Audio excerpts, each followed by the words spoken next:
Minister Sarajeva, an outstanding graduate of this university. We're really proud of her work.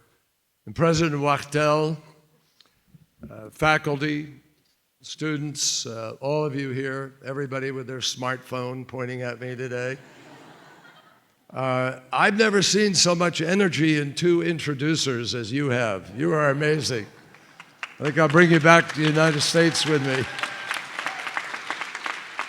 Thank you very much. In fact, I can feel the energy of this room.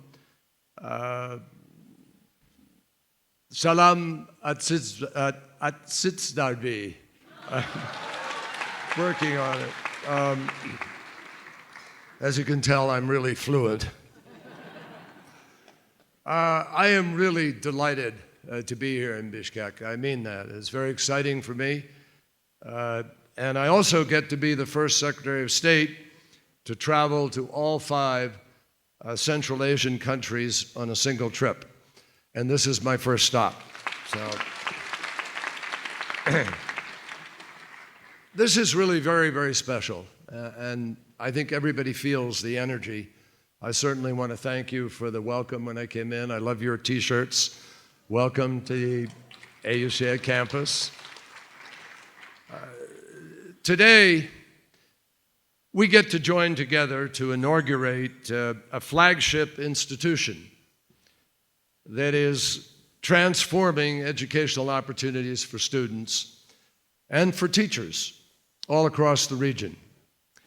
And this new campus is special because it is the first private construction project in Central Asia that is clean green all the way. That means geothermal heating and cooling, state-of-the-art sewage, irrigation systems, and the highest standard of energy efficiency in the entire region. So congratulations to all of you. Now, as everybody knows, success usually has many parents. In this case, it has a father. And as a friend of mine, I want to single out in particular George Soros, and I heard him mentioned earlier today. Now, I'm very sorry that George was not able to be here today. We actually met at the State Department a month or so ago. He was looking forward to being here very, very much, but he wasn't able to travel at the last minute. But I just want to let you all know, I have known George Soros for a long time. And let me tell you, his commitment to good governance, to freedom, to opportunity is absolutely inspiring. He was born in Budapest as the cloud, the specter of Nazism was falling all over Europe. And he hid with sympathetic neighbors as the Panzer tanks rolled down cobbled streets and as soldiers went house to house searching for Jews in order to deport them to the death camps. Thankfully, obviously, George escaped. But his childhood, this was a childhood experience, it stayed with him. And from that has come this enormous desire that he has fulfilled to be able to help others to enjoy the force of freedom in their lives. George was there a quarter of a century ago when Eastern Europe rose up against communism.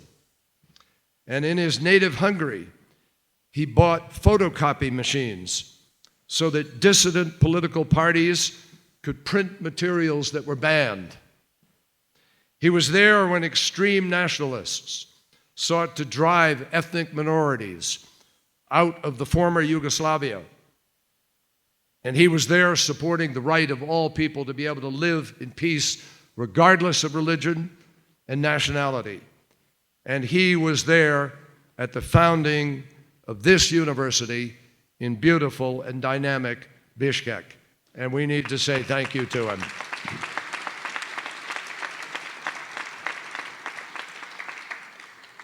This university, the American University of Central Asia, is the gold standard for teaching you, students, to think critically, to challenge the conventional wisdom, not to just be told something by a teacher, but to think about it and work it through your mind and challenge the teacher to substantiate the proposition that that teacher is giving you. That's real education. This is not a place for the indifferent or for the cynical. This is a place for daring to be the absolute best that you can possibly be. And that matters today. Believe me, as somebody involved in public life, I came yesterday from 7 hours of negotiations with 19 countries sitting around trying to figure out how to stop a war in Syria. It matters how people think. It matters what their input is. It matters how they see the world. It matters whether they have a vision of tolerance, of peace, of possibilities for the individual. All of these things are what come with a great education. It matters today because the global economy is changing at an extraordinary pace. Life is changing at an extraordinary pace. And there is a strong demand for workers, for leaders, CEOs, for new companies, for jobs, for people who have up-to-date skills and a good education. And I have to tell you, sadly, there is very little demand for those who don't. It is the difference, literally, between what kind of life you will be able to lead and what you may be condemned to. This means that unless we invest in our children, unless we open the doors of knowledge to everybody, unless we rise above discrimination and intolerance and work together, then we will steadily grow poorer together. That is why education is so critical. And it is why the United States is so particularly committed to supporting AUCA for the long haul. I am proud to say that my government has already provided more than $30 million to this university, including nearly $6 million in financing through the Overseas Private Investment Corporation. And I want you to know that support will continue.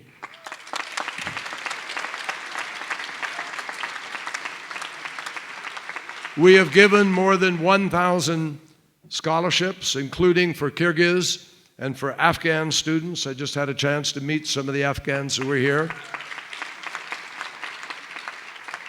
And I got to tell you, we couldn't be more pleased with this investment.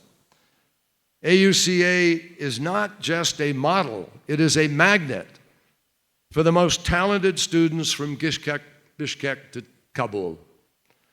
And that matters for a very simple reason. I mentioned a moment ago the pace at which the world is changing. It is literally more interconnected than ever before. Everybody listens to everybody or sees everybody every day, all the time. Whether it's Instagram or tweeting or Facebook or Skyping, whatever it is, the world is connected. And in the blink of an eye, we have gone from an era when power used to be very centered in a hierarchy, starting at the top and working down. But today, because of those rectangular things you're holding up and pointing at me, because everybody has a smartphone, even in the poorest countries, people have these abilities to communicate. So now, power is much more diversified. It's much more horizontal. And as a result, it is actually much harder to govern, much harder to convince people of an idea, because so many people compete in the marketplace of ideas. It's harder. And I expect every single one of you are going to use your devices sometime just to even settle a dinner conversation. I can't tell you how many times I've been sitting at dinner with somebody and somebody says, well, what happened in 1945? This was, oh, no, it was this. No, it was that. And before you know it, someone's sitting there and they Googled the answer and they give you the answer. Years ago, you'd have gone home ignorant. Now, you get the answers. And it's represented, this power is represented in so much more than just Facebook or Instagram. This is one of the most powerful instruments of change ever invented because you can communicate with anyone, anywhere, anytime. You look at the Arab Spring. It wasn't some organized effort that began because people had been working in the traditional political way. It was a fruit vendor in Tunisia who was tired of being told no. And when a police officer slapped him around and told him he couldn't sell his fruit where he wanted to, he went and protested in front of a police station, and the protest he chose, sadly, was to self-immolate himself, burn himself to death. That's what ignited a revolution that threw out a leader who'd been there for 30 years.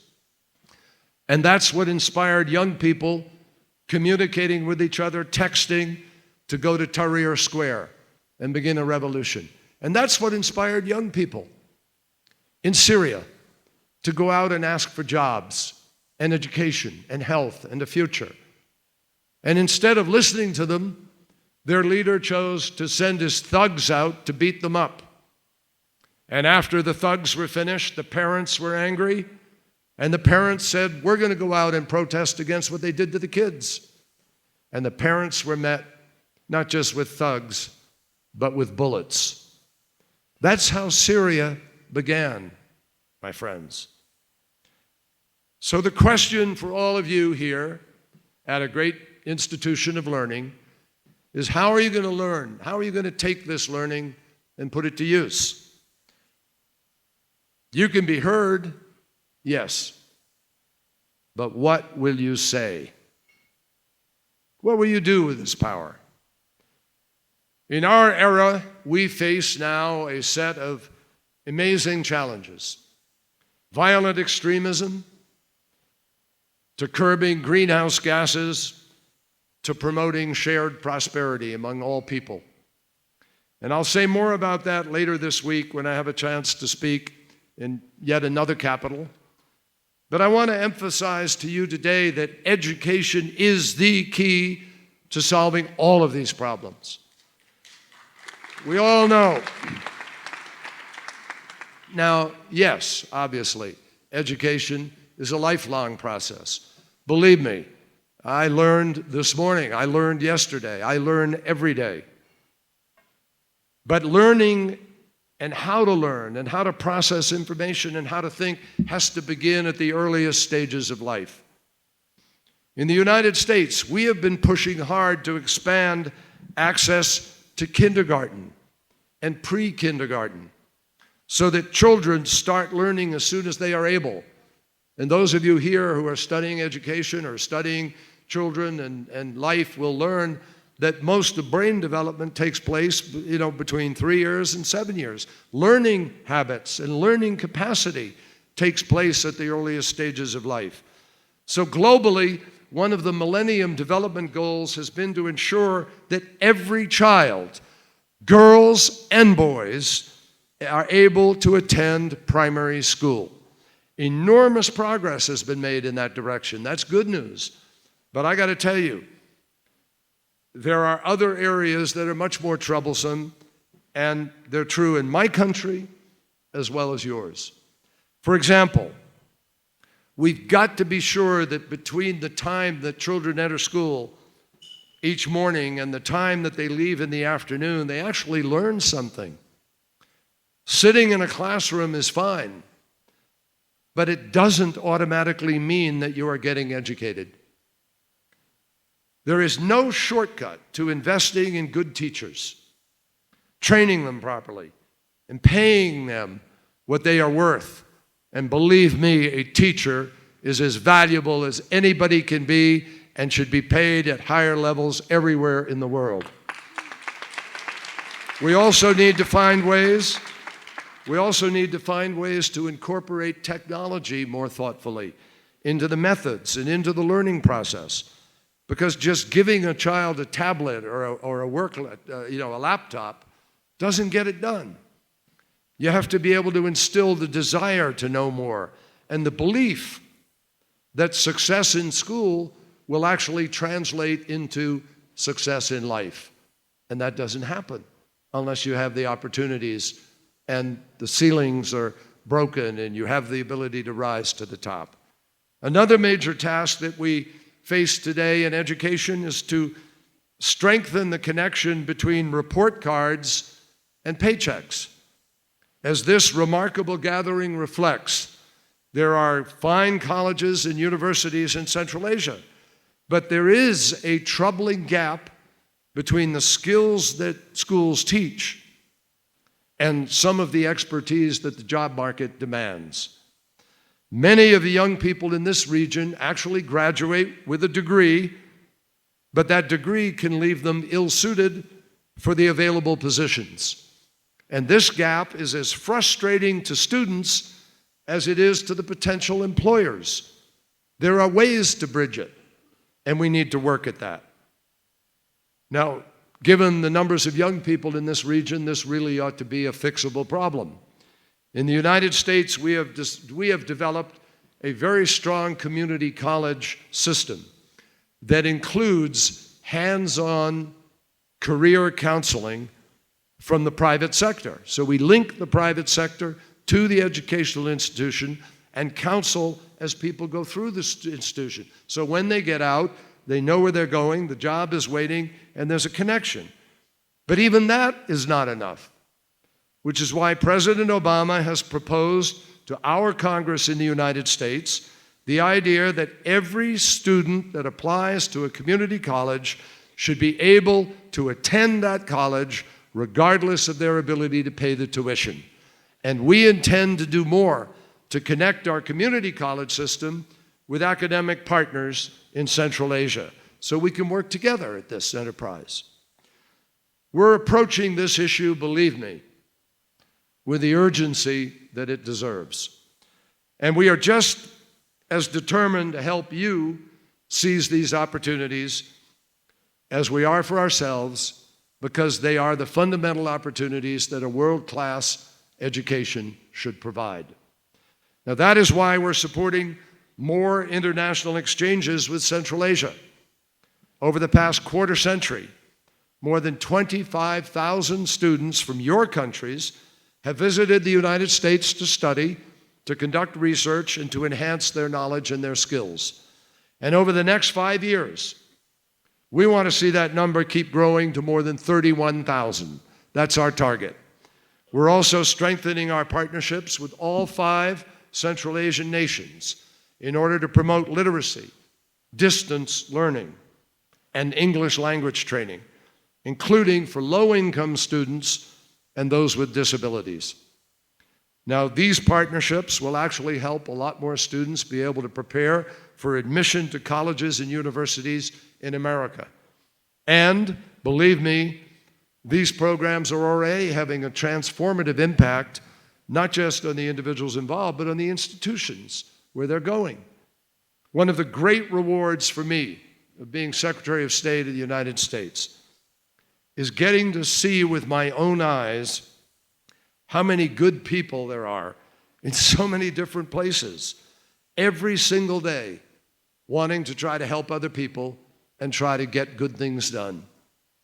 And I have actually learned from a few of you. There is a young woman by the name of Senep Dikambaiva. Is she here? I don't know. There she is. Stand up and wave, and everybody say hello to her.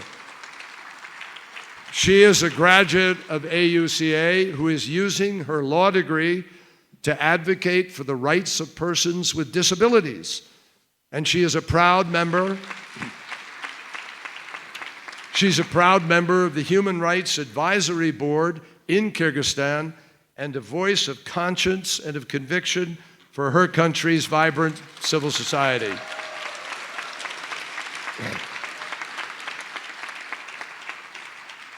I'm also inspired by Gulru Azamova. Is Gulru here? I don't know if she's here or not. Gulru is, she studied at the University of North Carolina in Chapel Hill, and then returned to her home country of Tajikistan to start an NGO that strengthens democratic institutions at the local level. And I'm inspired by Egul Saralavina. I don't know if she's here either, but she studied at Washington University in St. Louis, in Missouri, and she studied on Fulbright scholarship. She now works for OSCE in Kazakhstan on combating domestic violence and developing social programs for female prisoners. Now, of course, there are all kinds of things people could choose to do. One role model isn't the model for everybody, obviously. But another reason that education is important that informed me, and I think informed aware citizens, is that it provides a fundamental foundation for democracy. And democracy is, in turn, the foundation for a lasting ability to have prosperity and peace. And make no mistake, strong and stable democratic systems based on the rule of law are, in our belief, the key to progress for any country in the 21st century. And here in Kyrgyzstan, you know this because you just completed another round of successful parliamentary elections. And the road ahead is not going to be easy. But we celebrate democracy not because it is easy and not because it is perfect. We never stand up and suggest to anybody that we have finished our journey. Oh, look at us, everything is perfect. It's not. We see that, unfortunately, in our news, on our television, every day, where it's a problem with something that happened between someone and the police or something that happened with someone who just went crazy. There are problems and challenges. But I will tell you this.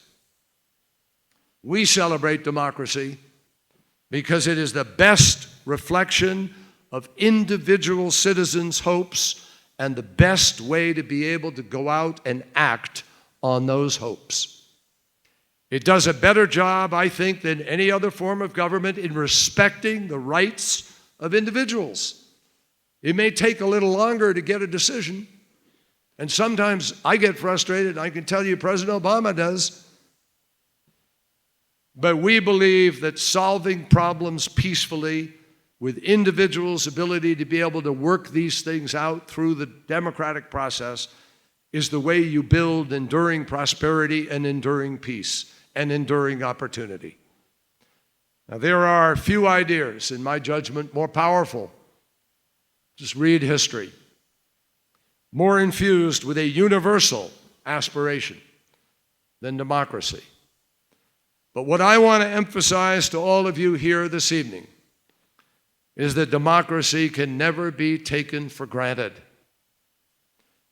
It is a pursuit that has to be renewed and revitalized by every single generation. And it requires every single one of us to transform our sense of right and wrong into action, to nurture a strong civil society that can hold our governments accountable, and to stand up for all of our fellow citizens, including, particularly, men and women of diverse religious and ethnic backgrounds. Let me just tell you something about America. America is one of perhaps the only country, I haven't compared it to every country, but I think it is perhaps the only country in the world that isn't built and founded on a particular bloodline or a particular tribe or a particular ethnic group. You can go to America, and I hope you will, and somewhere in America, you will find someone who defines themselves as an American, who comes from everywhere in the world, from every background. That's who we are. We have defined ourselves over time by our ability to respect individuals, to respect people's rights, and to allow people to come together and define their own aspirations and chase their own dreams. I was in Philadelphia recently, which is where this notion of America being different began, in a sense. We are an idea, not an ethnic group, not a tribe. We are an idea.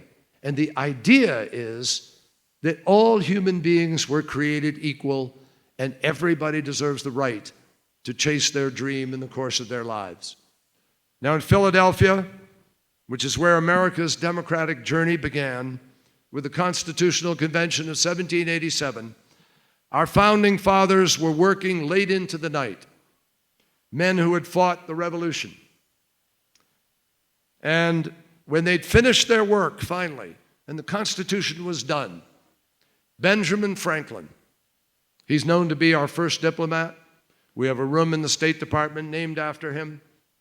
It's where we receive many of our guests from abroad.